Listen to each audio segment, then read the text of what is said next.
Boa noite a todos, sejam muito bem-vindos à nossa segunda live da Semana da Mama, da Vesalius. Hoje vamos receber o nosso convidado ilustre aqui, um colega nosso, professor Dr. William Marques Pirani. Dr. William é médico, patologista, também é professor conosco no Laboratório Morfofuncional do curso de Medicina. Então, nós vamos deixá-los aqui com o nosso querido William. Então, seja muito bem-vindo, William. Bom, então vamos falar um pouquinho sobre patologia mamária, dando maior ênfase para as neoplasias mamárias, tá? Bom, então vamos lá. Como vocês viram já com a Selimara, o mais importante hoje na patologia é nós sabemos que tem os ductos mamários, tá? Histologicamente, e nós temos também os lóbulos mamários. Porque existem algumas neoplasias que elas começam nos ductos e algumas patologias que se concentram nos lóbulos mamários. Então, histologicamente, a gente tem que ver que o ducto mamário ele tem uma dupla celularidade de revestimento. Tem uma camada interna de células epiteliais ou células luminais, tá?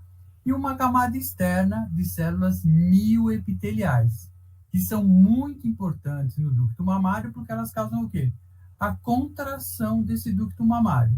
Então, se for uma mama na lactação, essa contração do ducto mamário faz com que o quê? Ocorra o quê? A secreção láctea, tá? O que é mais importante para nós é, nessa dupla camada, nós temos entre essas células luminais, algumas células totipotentes. Seriam umas células que são responsáveis pelo quê? Existe o quê? O ducto mamário ele tem uma descamação. Ele descama e depois essas células elas são o quê? Repostas. Por quais células, tipo de células? Por essas células totipotentes, por essas células responsáveis pela reposição dessas células de revestimento. No ciclo celular, nós temos o quê? A intérfase, né? E nós temos o G1, o S e o G2. Lembrando, no ciclo celular, existem alguns pontos de reparo nesse ciclo celular. E o que seriam esses pontos de reparo? Nós temos o quê? Nós temos uma replicação, né? Nós temos uma duplicação do DNA, para depois, na hora que ele entra na divisão celular, nós ocasionar o quê? A produção de células filhas iguais à célula-mãe. Mas durante essa divisão do cromossomo, podem ocorrer algumas mutações, podem ocorrer alguns erros, ou na hora que o cromossomo ele vai se dividir de uma célula para outra, também pode ocorrer erros na formação do fuso. Então, existem alguns pontos de reparo que fazem com que esse controle seja feito para que, se ocorrer algum erro nessa formação, nessa duplicação do DNA, essa célula vai entrar em apoptose, ela vai ser descartada, e a célula que não tem o erro, ela vai continuar sendo o quê? Até a sua maturação. Então, esses pontos de reparo, que a gente chama assim, que são pontos de checagem, tá? Então, são 3 pontos de checagem, que é o G1, no G2 e no M, tá? E ele faz com que o quê? Ele ocorre o controle celular, para que a célula filha seja igual à célula mãe.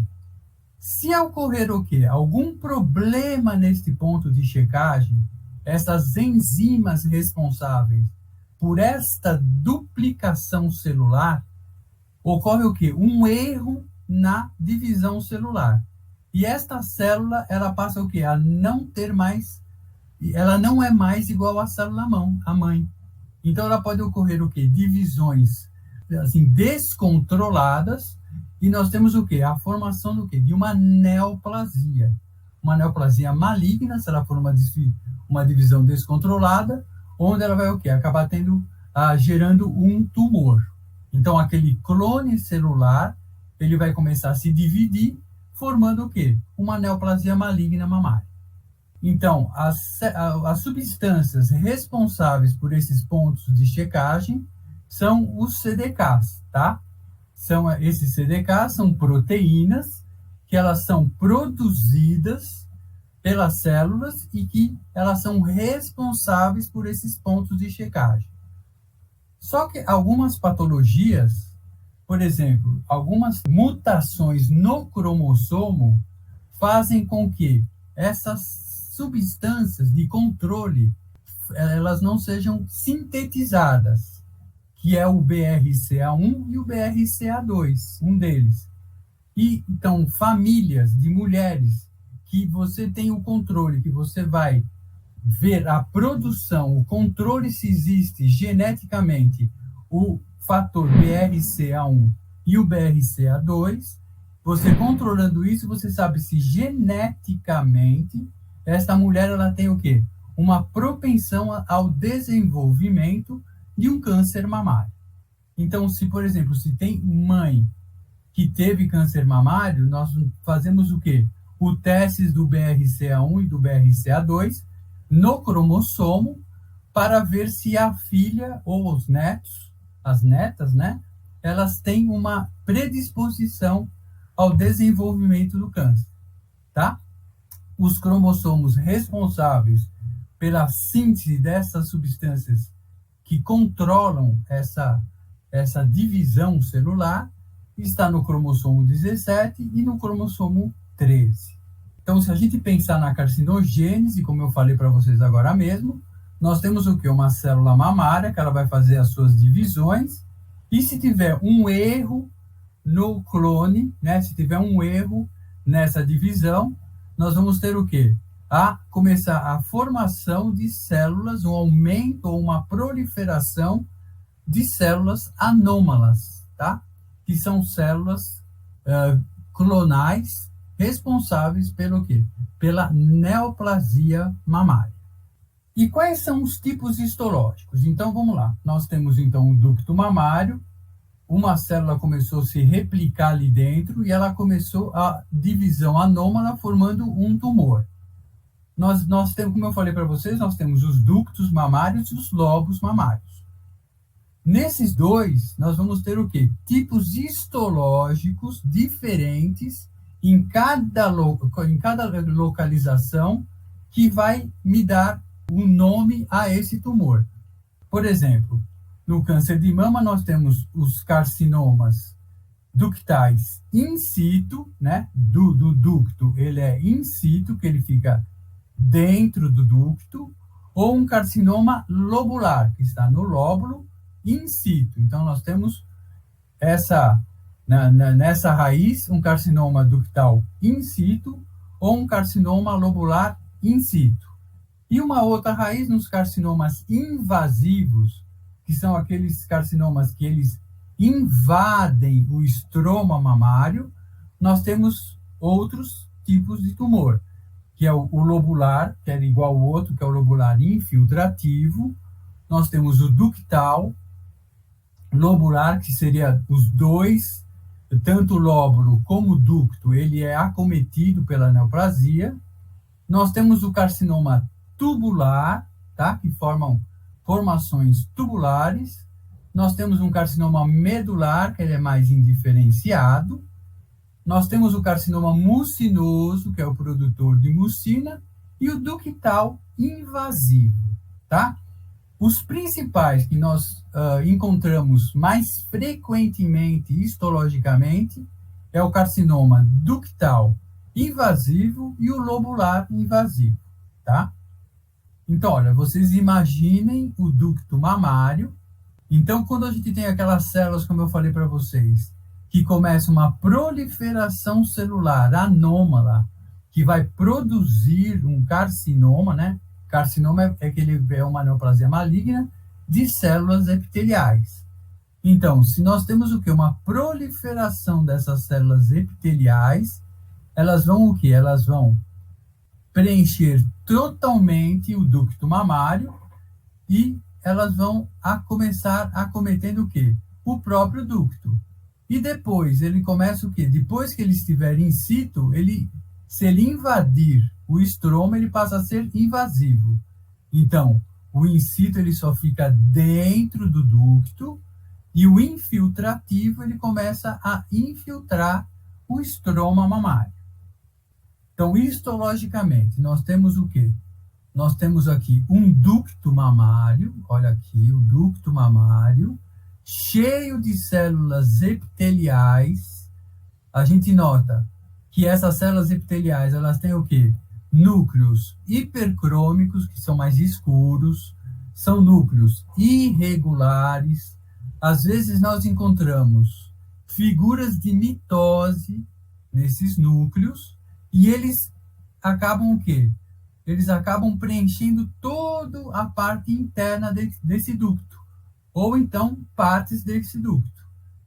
Quando você tem a preservação da membrana basal, olha só, ele está redondinho aqui, olha, você tem a preservação da membrana basal. Não ocorreu o quê? A infiltração do estroma. Olha, o estroma é toda esta região aqui ao redor do ducto, tá? Então, se nós não tivermos a infiltração estromal, aí eu dou o nome disso aqui de carcinoma ductal in situ, que quer dizer que ele não infiltrou o estroma mamário. Olha, aqui é um maior aumento, tá? A mesma coisa. Nós temos o quê? A presença de células, ó, aqui, núcleos aumentados, ó, aqui tem 3 núcleos nessa célula aqui, ó, tá? Nós temos núcleos aumentados de volume, nucléolos evidentes. Então, tem umas formas anômalas, uma anisocariose, vários tamanhos diferentes dos núcleos, levando o quê? A fechar o diagnóstico aqui de um carcinoma ductal in situ. A mesma coisa aqui, olha só, ele preencheu todo o lúmen do ducto com núcleos, com células epiteliais atípicas, células anisocarióticas, com os núcleos anisocarióticos, só que ele é com limite bem definido. Nós temos toda a parte ao redor do ducto preservada. Não ocorreu uma infiltração no estroma mamário. Então, nos dá o quê? O diagnóstico de um carcinoma ductal in situ. Olha aqui a mesma coisa. A parte central do ducto, nós temos esse material amorfo. Isso aqui é uma necrose tumoral, né? Existe necrose no meio do nódulo, no meio do tumor ductal, né? A gente chama de comedonecrose, quando ele tem uma necrose na sua parte central, e às vezes ele também tem, às vezes, até microcalcificações, que vocês vão ver lá com o Cipriano na próxima aula, que é muito importante essas microcalcificações, porque nos exames existem tipos de microcalcificações que falam a favor de ser o quê? De um tumor mamário, uma neoplasia mamária, que o Cipriano vai falar para vocês na próxima aula. Então, através de estudo dessas microcalcificações, você consegue fazer o quê? Você ter uma ideia de que aquilo lá existe a possibilidade de ser o quê? Uma neoplasia maligna mamária. Olha aqui como é diferente aqui. Lá nós tínhamos um ducto totalmente preenchido por células epiteliais malignas, por células epiteliais atípicas. Agora nós temos o quê? Um lóbulo. Olha só. Aqui agora é o lóbulo, que ele é totalmente preenchido por o quê? Células epiteliais. Ó, um lobo, ele aqui, essa formação aqui, ó, toda ela é lobular. E ele também o quê? Preserva os limites, ele não infiltra o estroma. Então aqui nós temos também o quê? Um carcinoma lobular agora in situ, tá? Então nós temos o quê? A preservação, ele tem limites nítidos, não existe a infiltração estromal, então aqui é um lobular in situ. Olha só, aqui é bem característico, tá? Olha, ele tá no lóbulo mamário, com limites pré-definidos, tá? Tá bem limitado, E todos os lóbulos, eles são o quê? Preenchidos pelas células epiteliais malignas, pelas células neoplásicas. Então, aqui também nós damos o quê? O diagnóstico de um carcinoma lobular in situ, porque ele preserva a membrana basal dentro dos lóbulos. Um instantinho, William. Temos uma pergunta aqui, pode ser? Quando uma das ciclinas falha, isso já é suficiente para que haja uma proliferação que acarretará no tumor? Ou uma outra ciclina pode corrigir o que essa deixou passar? Não, pode ser corrigido. Se você tem uma falha na outra fase que você vai ter o controle do ciclo celular, você pode ter pego esta falha da ciclina e a célula ela entra na apoptose, tá? Por isso que tem 3 pontos de checagem. Então, se por exemplo, um deles está falho, o outro pode pegar, tá? Agora, se passar pelos 3 pontos de checagem e nós não tivermos o diagnóstico, né, prévio, que houve o quê? O erro na duplicação ou um erro na divisão dos cromossomos, aí nós vamos ter o quê? Nós vamos ter a formação clonal das células neoplásicas. São sinases, então quer dizer, são proteínas que uma depende da outra, tá? Então, as sinases, elas são dependentes das ciclinas. Não quer dizer, você tem que ter a formação das ciclinas, né? E das sinases para que uma ative a outra. É uma cadeia de comando, porque é um nível enzimático. A gente sabe que as enzimas, elas aceleram as formações, né? São substâncias químicas, e essa cadeia enzimática, ela vai fazer com que uma ativando a outra para fazer o quê? O plano de checagem da divisão dos cromossomos. Ok? Então, nós vimos, por enquanto, o carcinoma ductal in situ e vimos o lobular in situ. São 2 entidades diferentes, tá? Agora, nós temos aqui, olha só. Nós temos aqui que nós temos as células epiteliais, elas estão infiltrando o estroma mamário, diferente do que nós tínhamos anteriormente. Ela era um limite bem definido, estava preservando aquela membrana basal, e agora aqui nós temos o quê? Essas células epiteliais, elas começam a infiltrar o estroma mamário. Então aqui nós temos o quê? Um carcinoma ductal infiltrativo, tá? Ele está o quê? Essas células, elas estão dissecando, elas estão infiltrando o estroma mamário. E junto com ele, nós temos uma coisa chamada uma reação desmoplásica. Quer dizer que o tumor, ele também vai começar o quê? A fazer uma fibrose. Então, além de ele ter o quê? Um caráter infiltrativo, ele também tem um caráter desmoplásico, ele tem um caráter fibroso, né? Então, quer dizer, tem um espessamento fibroso. Por isso que, às vezes, as mamas, nos nódulos mamários, eles são o quê? Mais endurecidos, porque além dele ter um caráter infiltrativo, ele também tem um caráter mais fibroso, ele é mais endurecido do que um parênquima mamário normal, que normalmente ele é gorduroso, com lóbulos e ductos. Então, se nós temos fibrose naquele local junto com o carcinoma, né, que seria a proliferação das células epiteliais, ele fica mais o quê? Endurecido. Então, aqui as células estão infiltrando, me dá o nome de carcinoma ductal infiltrativo. Aqui a mesma coisa, olha só, nós temos um ducto aqui, só que o limite dele já não é mais bem pré-definido, ó. Nós temos o quê? Células mais esparsas, ó, você encontra células dentro do estroma mamário, olha só. Ela está infiltrando o estroma. Então, aqui eu chamo do quê? De um carcinoma ductal invasivo ou infiltrativo. Aqui a mesma coisa, olha só, aqueles limites, eles foram totalmente perdidos, dando um aspecto que é esquirroso, né? Um aspecto infiltrativo do tumor.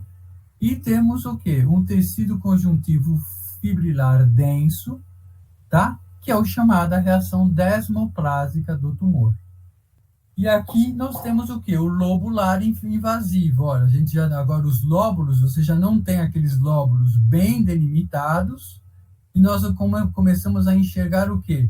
Infiltração do estroma mamário. Então, ele ultrapassou aquela membrana limitante, nos dois a mesma coisa, ele ultrapassa a membrana limitante e ele começa a infiltrar o estroma mamário. Aqui eu chamaria do quê? De carcinoma lobular invasivo. Olha só, você tem o lobo aqui, esse lobo ainda está preservado, olha só. O limite ainda está bem definido, mas olha o que você encontra no estroma. É o que a gente chama até filhinha indiana, olha só. Uma fileira de células epiteliais, ó, uma atrás da outra, que é uma característica desse tumor, né?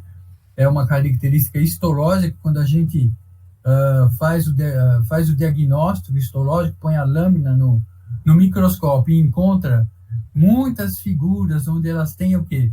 Essa fileira de células, esse aspecto, né, histológico, a gente já começa a pensar que seja o quê? Um carcinoma lobular invasivo. Existe dificuldades, às vezes, de você fazer o diagnóstico por causa disso, porque os tumores, eles têm aspectos histológicos característicos que nos dão como dar o diagnóstico, né? Você vendo aquela característica histológica, como aqui, eu pego essa lâmina, vejo essa fila indiana, esses lóbulos preenchidos por essas células que não têm muita atipia, isso o quê? Isso já me dá o quê? As características histológicas de um carcinoma lobular invasivo. Aqui a mesma coisa, olha só. Aqui agora nós temos células epiteliais ductais, neoplásicas, e elas estão o quê? Não existe um estroma denso, existe um material cianofílico frouxo ali no meio, como se fosse o quê? É uma mucina.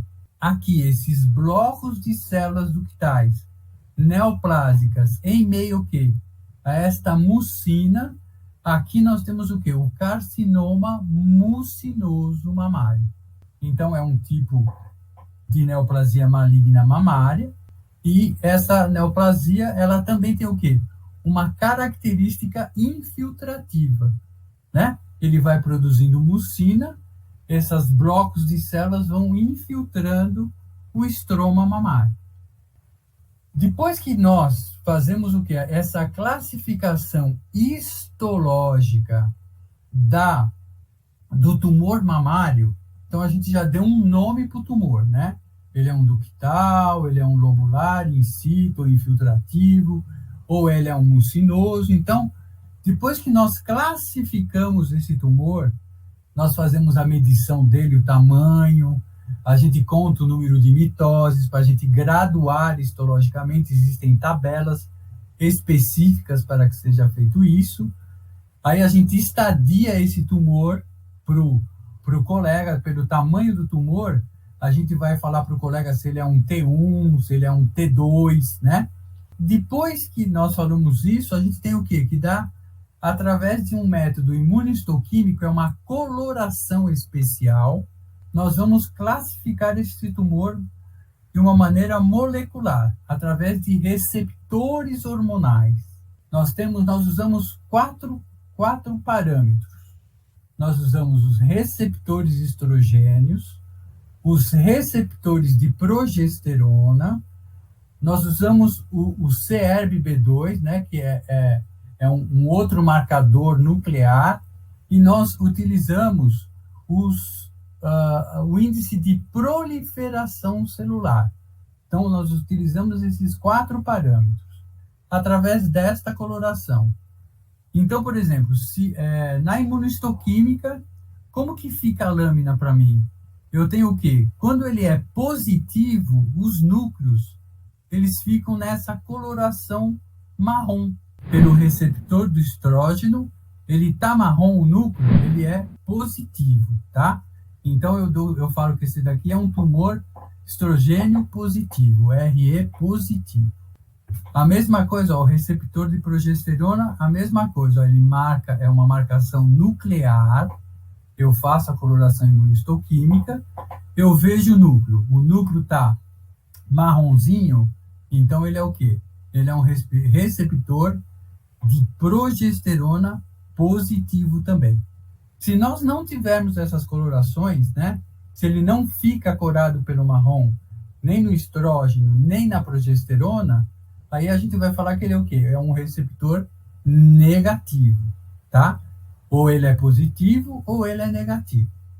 A mesma coisa para o marcador da proteína HER2, né? Que é uma proteína de proliferação celular de superfície. Então, nós temos aqui, parece uma colmeinha, olha só. Ele marca o quê? A membrana celular. Então, se ele marcou a membrana celular, então a gente vai falar que é o quê? Ele é um HER2 positivo, tá? Então, existe uma graduação nisso daqui. Se ele marca a membrana das células neoplásicas, né? A superfície de membrana, nós chamamos que esse é um tumor HER2 positivo.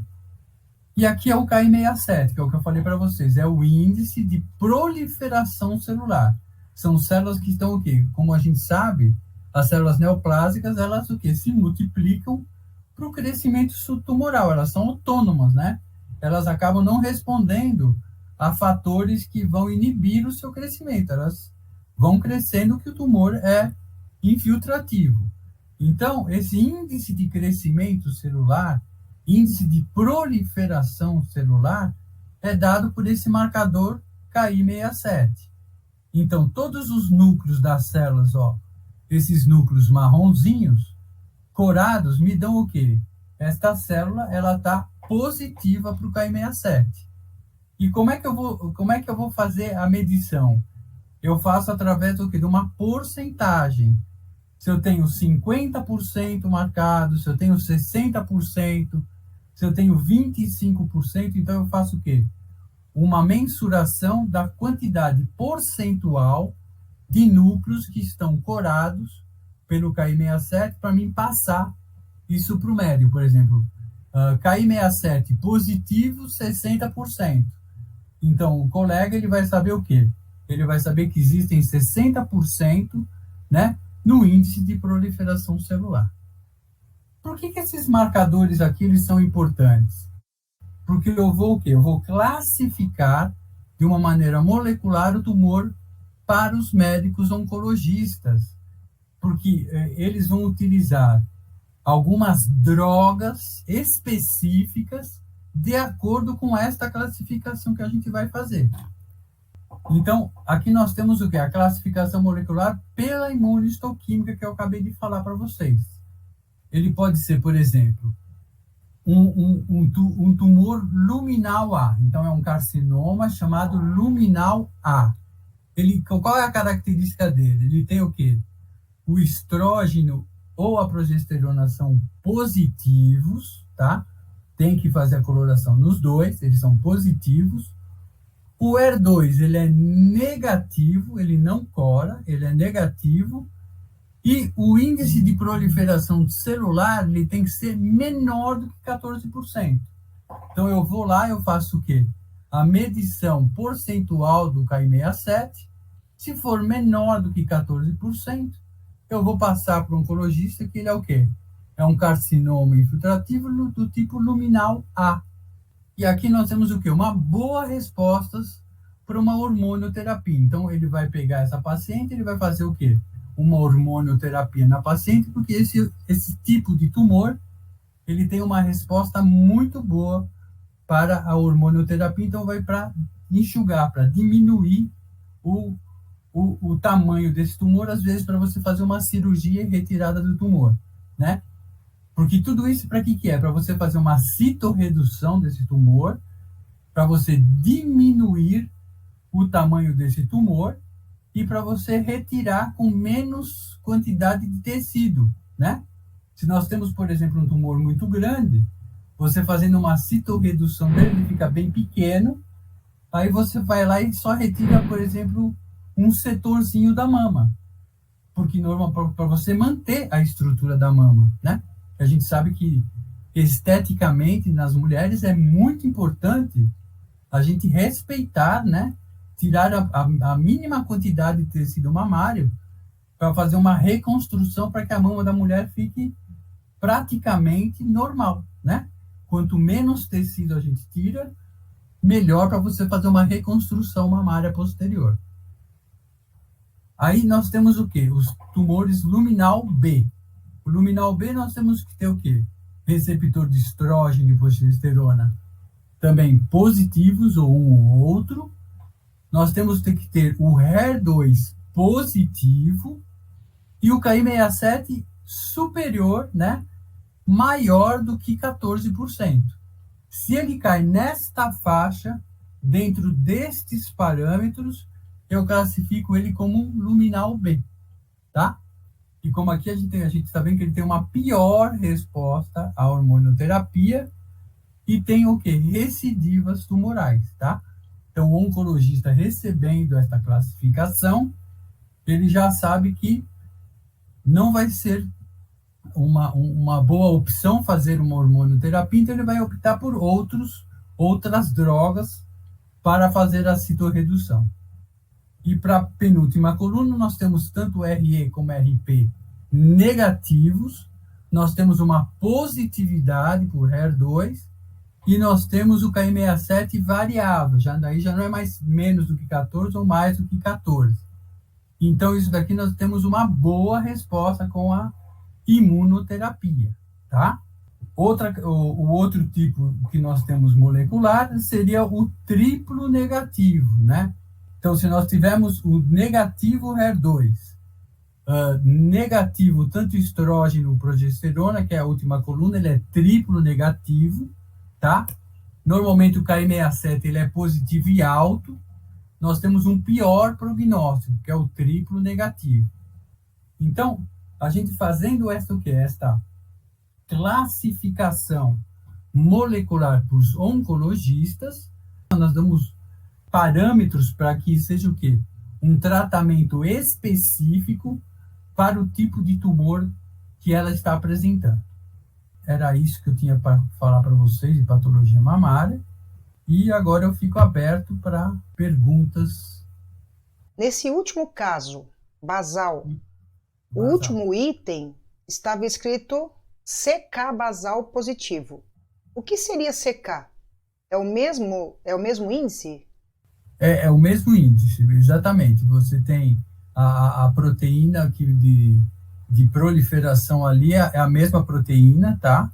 Que é o Ki67, então ele é o mesmo índice de proliferação, normalmente ele é o alto índice de proliferação, então é um triplo negativo com alto índice de proliferação. E aí é um pior prognóstico, como eu falei para vocês. Pergunta, professor, como diferenciar o receptor de estrogênio e progesterona, uma vez que os dois núcleos são corados de marrom? Não. A diferenciação ela é feita através ele faz a técnica em cada lâmina e ele etiqueta a lâmina. Por exemplo, ele vai pingar o receptor de estrógeno naquela lâmina. Então, ele sabe que aquele receptor de estrógeno foi pingado naquele espécime que está na lâmina. Depois de pronta a coloração, montou a lâmina, ele vai etiquetar como, por exemplo, receptor de estrógeno, para a gente saber que quando eu pego a lâmina, está escrito na lâmina, receptor de estrógeno. Aí eu vejo se ele é positivo. A mesma coisa com a progesterona. Ele faz a coloração, o técnico faz a coloração, monta a lâmina, etiqueta como receptor de progesterona, e eu vou ler o receptor de progesterona, tá? Isso daí, o técnico me informa qual que é a lâmina de progesterona, qual que é a lâmina de estrógeno, e eu dou o diagnóstico de acordo com a etiqueta. Não, assim, pelo núcleo, eu não consigo diferenciar um do outro. Realmente você tem toda a razão. O diagnóstico por imunistoquímica é um exame complementar caso não seja conclusiva a biópsia? Ou é tão relevante quanto? Não é tão relevante quanto e até muito importante, como eu falei para você. Eu vou fazer primeiro o quê? Eu vou fazer uma classificação histológica da lesão. Eu vou falar que ele é o quê? Um carcinoma in situ, um carcinoma infiltrativo. Mesmo que eu não feche o diagnóstico, vamos supor que eu acho que é uma proliferação de ductos. Eu não sei se é um tumor. Aí sim, eu vou usar a imunistoquímica como uma ferramenta para que eu feche o diagnóstico de tumor. Quanto a isso, você está certo. Eu uso a imunistoquímica como uma ferramenta para fechar tumor. Mas depois que eu diagnostiquei que é tumor, depois que eu diagnostiquei que é uma neoplasia maligna, um carcinoma ductal invasivo, ou um lobular invasivo, ou qualquer um deles, aí eu tenho obrigatoriamente que fazer o quê? Esses receptores prognósticos, que é o estrógeno, a progesterona, o HER2 e o Ki67, para que eu classifique molecularmente esse tumor para mandar para segmento oncológico. É com imunistoquímica que fazemos a avaliação de compatibilidade para imunoterapia? Sim, a gente, através da imunistoquímica, né, através desses parâmetros, luminal A, luminal B, ou o HER positivo, ou então o triplo negativo, através desses parâmetros é que vai dar o quê? Ao oncologista qual tipo de tratamento que ele vai fazer. Então, ele vai, dependendo desses parâmetros e outros fatores clínicos também que ele utiliza, ele vai o quê? Optar por fazer a imunoterapia. Mas eu gostaria de lembrá-los que esta série de mama são 3 aulas. A primeira foi uma aula de introdução, mais de anatomia e histologia. Esta aula é uma aula extremamente importante. A gente sabia que ia ser bastante interessante, né? Porque fala sobre câncer de mama e o quanto isso é difícil, né? Quanto precisa ser cuidadoso esse processo. E segunda-feira que vem, às 18 horas, o professor Cipriano vai fazer uma apresentação sobre mamografia, né? Ele é radiologista e ele é especialista em mamografia. Professor, muito obrigada. Então, a gente se despede. Até a próxima segunda-feira com mais uma live importante como essa e bons estudos.